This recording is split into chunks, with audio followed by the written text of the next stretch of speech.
Monsieur Gilles de Robien, quelle est votre position devant ce projet de loi pour ce que vous en savez? Sur le projet de loi, je crois qu'il est nécessaire de définir mieux les compétences. Parce qu'il y a des flux dangereux, c'est ça? Parce que les compétences ne sont pas définies aujourd'hui, qu'il n'y a pas de statut des polices municipales.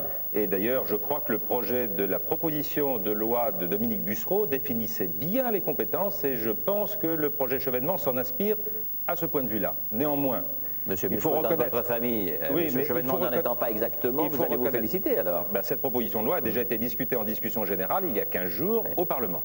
Deuxièmement, les autres aspects du projet de loi Chevènement font des polices municipales des sortes de sous-traitants de la police nationale.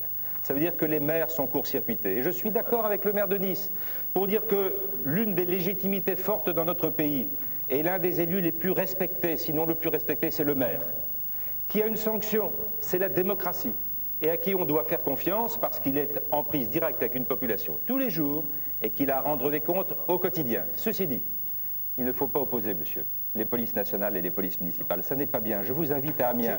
Vous permettez, je vous ai laissé parler. Vous permettez, monsieur. J'ai demandé. Je vous ai laissé parler. Ne m'opposez pas à la police municipale. Monsieur Lagache, vous l'avez exprimé. Donc c'est son tour. Et d'ailleurs, je lui demande de le faire rapidement parce que monsieur Mauroy ne après vous va fâchez conclure. pas, je vous fais une invitation. Je vous invite à Amiens pour voir comment peut être efficace un plan local de sécurité entre la police nationale et la police municipale. Ils marchent main dans la main, ils se tuyautent et ça donne des résultats. Ceci dit, monsieur Cavada, je veux quand même conclure en vous disant qu'aujourd'hui l'État républicain ne fait pas son boulot parce qu'il a des moyens en police nationale considérables qui sont mal répartis sur le territoire. Néanmoins, la police nationale est très efficace lorsqu'elle est là. Mais il faut une meilleure répartition si on veut un État vraiment républicain. Et ceci dit, je suis sûr d'être peut-être en avance de quelques années pour vous dire que la police nationale, avec ses moyens qui sont, disons, limités mais efficaces, devra se concentrer sur la criminalité, la lutte contre la drogue, etc.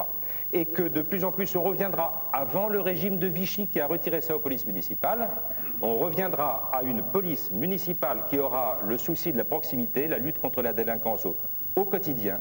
Et donc ça sera une police municipale placée sur l'autorité du maire avec un co-management avec le procureur de la République. Et on aura ainsi le meilleur résultat possible.